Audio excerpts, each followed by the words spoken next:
the real-time strategy and Dawn of War Soulstorm enthusiasts and friends. Today we decided with my son Velenek to introduce you a strategy for Imperial Guard's faction to fight with a good winning chance against insane level of artificial intelligence within the Skirmish game mode. We recommend the Skirmish map called Railway to utilize specific human versus bot strategies here. We are starting the game with standard build order focused on quick 3 guardsman squads and generator, which is planned just after the infantry command. We will use just 2 tech priests in the early game.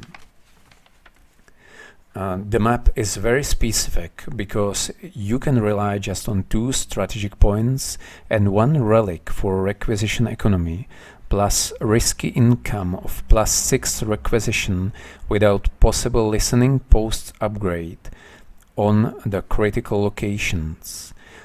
We quickly go to capture both critical locations with our guardsmen squads. The critical locations in the center. At start it is absolutely safe to go here because the AI prefers to stay at its base in the beginning to prepare some attacking force. We just have to remember to capture strategic points first before more time-consuming locations to initiate economic growth. By the way, strategic point capturing lasts just about 20 seconds, and capturing both critical locations and relic lasts about twice as much. Precisely 45 seconds if we don't count with the faction specific capture modifiers. By the way, Imperial Guard faction capturing modifiers are not so strict, and the Imperial Guard is quite quick in it, but not as quick, for example, as the orcs. After the infantry command was done, command squad was just produced immediately to add mobile and quite tough unit with harassment potential to our army. Command squad is a flexible heroic unit, and you can tailor it towards your needs and to react towards the opponents in the proper way. We went for standard priest buff here with a commissar to follow. To play a commissar, this was a bit risky decision because we didn't scout our opponent yet. Again, some other factions which have, for example, quick infiltration abilities, Psyker can be a better choice because it has mobile detection. Now we are discussing possible victory conditions. We set them in the typical manner for ranked matches. When automated matches were still possible, they had annihilate control area and take and hold victory conditions. We are trying to use it to our advantage because the computer is not so great in the other win conditions compared to the annihilation focus. Tactical control building is equivalent of Space Marines Armory to some extent. It unlocks tier 2 headquarters upgrade and it allows some important guardsman buff, especially death before dishonor, which costs only 75 requisition and 15 power is crucial. It buffs health slightly +15, but it doubles moral regeneration and it provides +100 moral buff for the squad. Our strategy is to reinforce the mobile army at one front, at one critical location, in this case at the western one, and to support some static defenses on the other way to our base. We are also trying to use some natural obstacles and cover areas on the map. We should mention the types. We should mention the types of cover.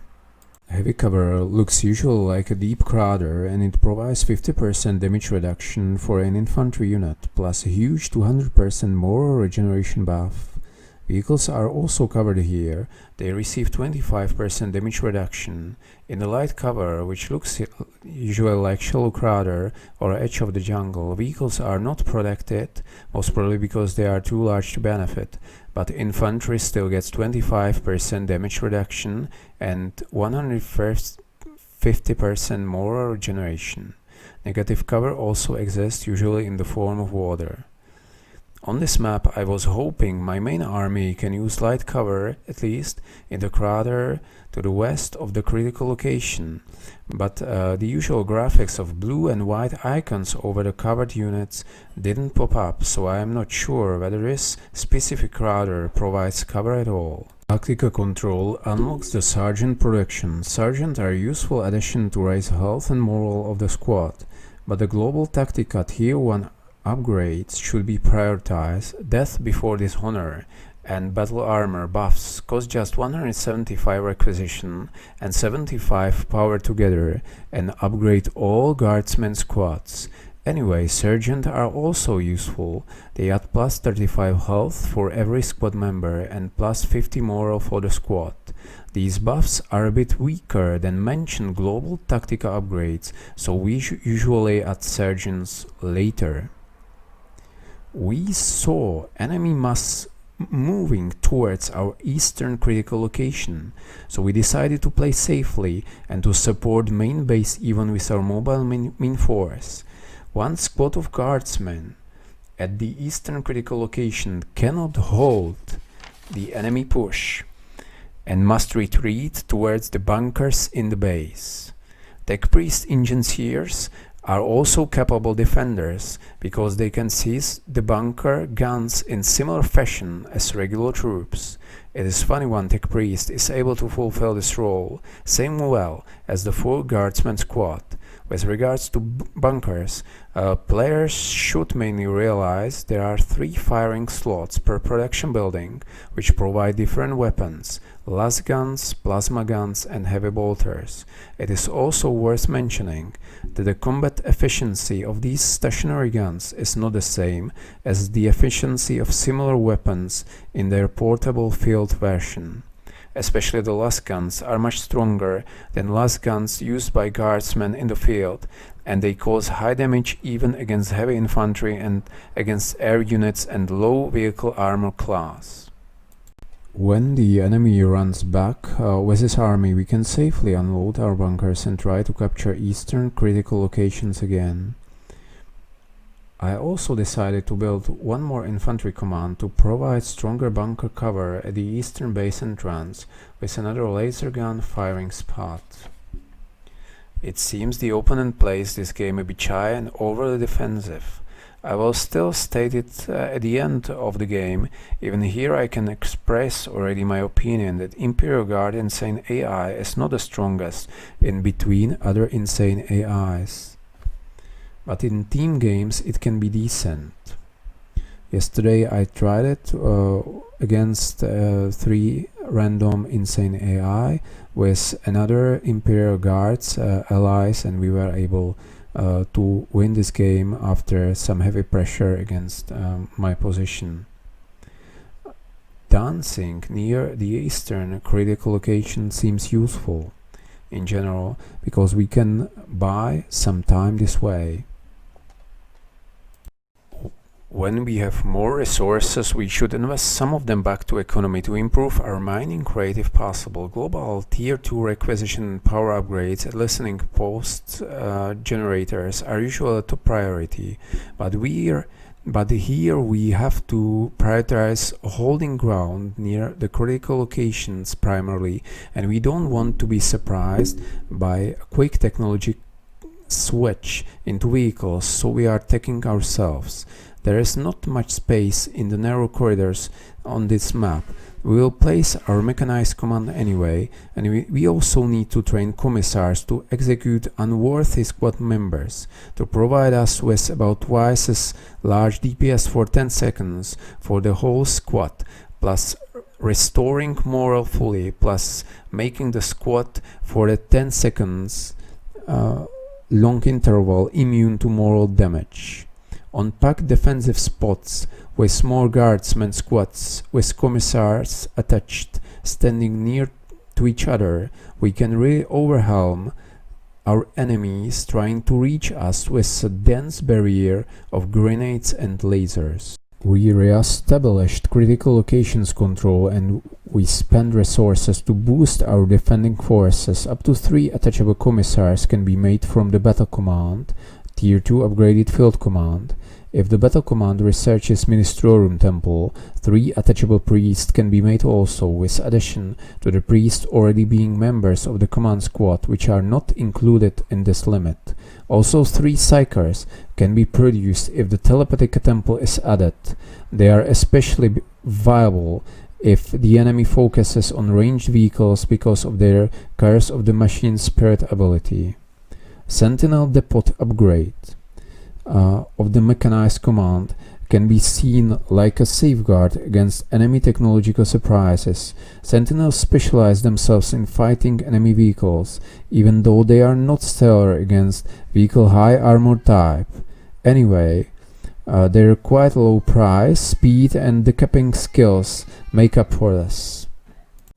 We didn't want to underestimate our insane AI opponents' pushing potential, so we didn't haste our technology on expense of actual standing army strength. We want to produce more sentinels than one, also because sentinels can be seen as pack hunters. One sentinel is not so impactful. At tactical control, we plan to research weapon specialization upgrade before Uncommon Valor to boost grenade launcher damage twice. We already have prerequisite, which is satellite targeting resolution, increasing glass gun and plasma gun range of additional 20%. Enemy finally attacks us. We are trying to hold tight defensive line. Execute Commissar's ability must be used in abundance to maximize our damage output. Fortunately, our grenade launchers cause solid moral damage and disruption to create some mess and inefficient unit moves on the opponent side of the battlefield. Our courageous general was shot, but the command squad survived in the Chimera, and we can just reinforce this squad to make him again.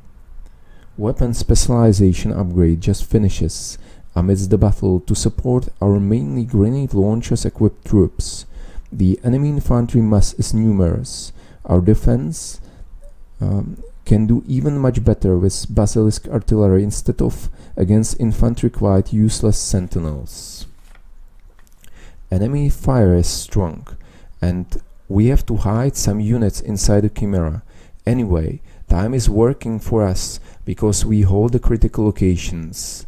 The victory conditions different from annihilation add more depth and beauty to this strategy game, and the brute force focusing AI is most probably not focused on this enough.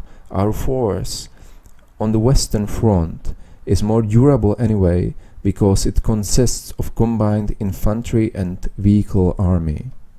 We are not forced to push into their territory at all.